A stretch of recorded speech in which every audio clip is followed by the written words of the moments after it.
这一段旅程里，我经历了很多，有飞丢过，有烧过马达，也有坏过飞控。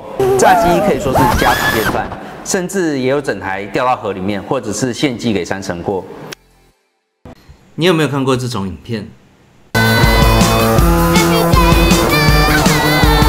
或是这种？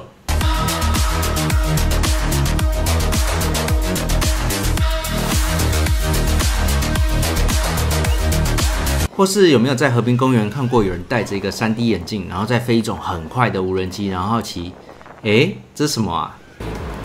大家好，我是 Jeremy。半年多前，我入坑了一直都想要尝试的穿越机飞行。今天就要来跟大家聊聊这是一个怎么样的旅程，其中的乐趣还有挑战，还有如果你有兴趣的话，要怎么样入坑最好。我是 Jeremy， 让我们一起来聊聊飞行吧。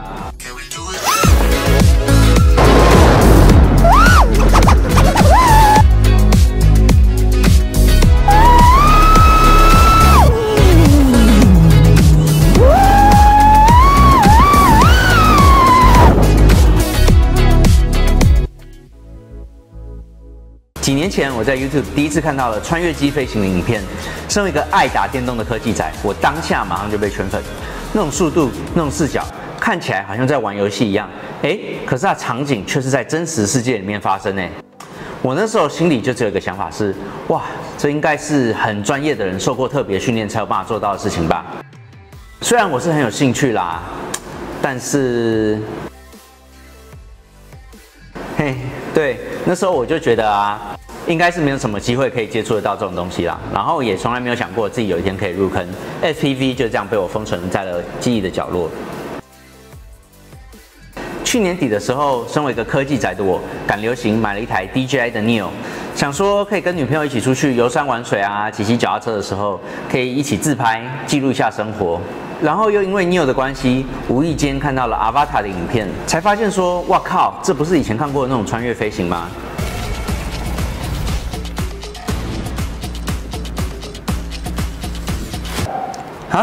所以只要买了这个，我也可以飞。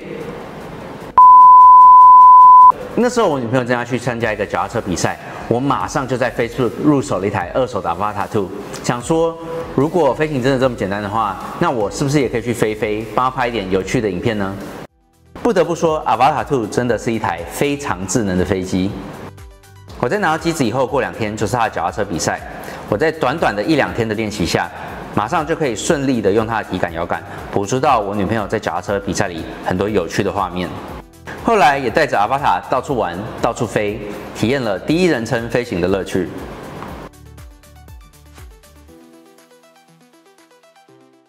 就这样认真的玩了一阵子以后，我很快就发现，虽然第一人称视角看出去是很爽，没有错啦，可是这跟我以前看到的那种高速的花式飞行好像还是不太一样。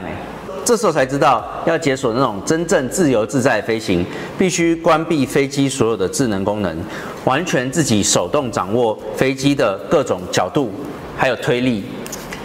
Avatar 也可以做到，这时候需要的就是 RC3 跟手动模式。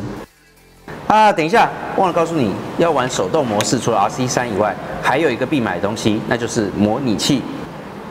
因为手动飞行其实很不直观，大部分人其实没有办法在把飞机摔坏以前就可以掌握到所有的基本技巧。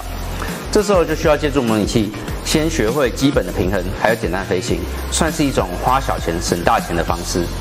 我一拿到 RC3 就认真的练了一整天的模拟器，隔天就跑到公园切下了手动挡模式 Full Manual。正当我要来展现我练习一整天的实力的时候，还好那时候站在草地上飞机没什么事。在经过了一阵子的练习以后，我很快就掌握到基本技巧，开始展开了我的手动挡飞行旅程。Avatar 身为一台摄影导向的机子，飞起来很稳，续航力也很不错，但是动力还是有一点点偏弱，所以才会有很多穿越机的老玩家开玩笑说，它不是一台真正的穿越机。And someday you will be a real boy. A real boy. 虽然 Avatar 很好玩，我也玩得不亦乐乎，可是，在尝到了 FPV 的甜头以后，很快的我又想要更多的动力。我选择了最无痛升级的方式，入手了传统穿越机里面最受欢迎的5寸穿越机。我买的是易飞的套机 Let's Go Eco。这一台御者套机可以搭配 Avata 的 G3 眼镜，还有 RC3 摇杆，只要做一点点简单的设定，到手就可以直接开飞。价格亲民，而且飞机调得很稳，很好飞，非常适合新手。跳过了很多调参、主机设定，还有选马达相关的门槛，让我那时候直接到手就开飞。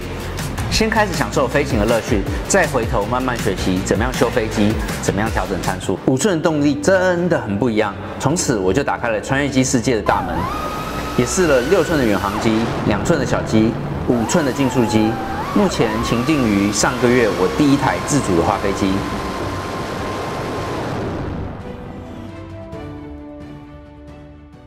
这一段旅程里，我经历了很多，有飞丢过，有烧过马达，也有坏过飞控。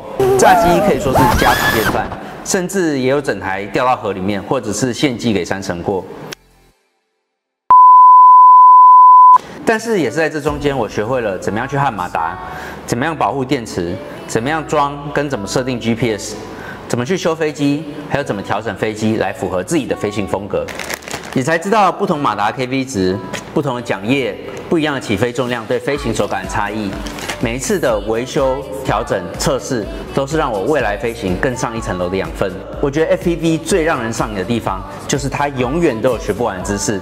然后你学到这些所有的知识、所有的飞行技巧，到头来全部又都会回到你自己身上，帮助你成为一个更好的 FPV 飞手。而我自己目前最喜欢的飞行方式就是 freestyle 花式飞行。最近也自主了我第一台真正属于我自己的花飞机，目标是在1年以后可以成为台湾厉害的花飞飞手。老实说，我觉得现在真的是入坑穿越机最好的时机，因为入坑穿越机的门槛是前所未有的低。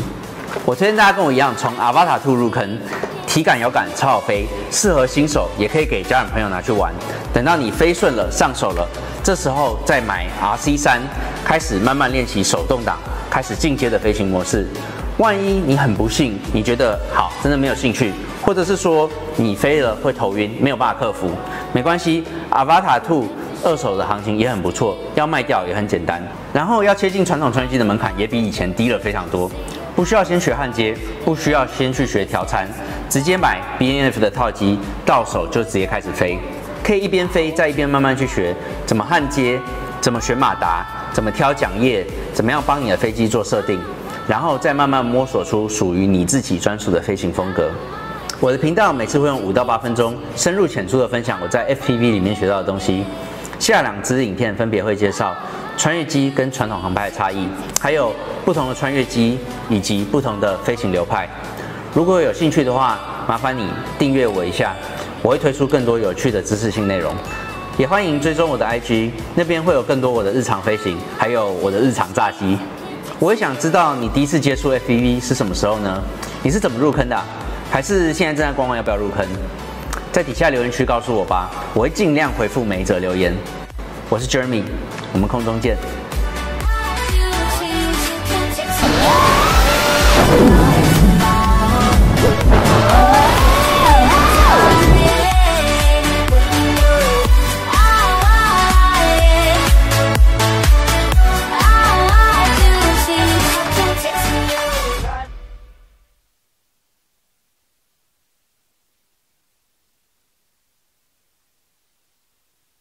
如果你也想成为下一位爆红创作者，请打开下方资讯栏连结，一起来投稿吧。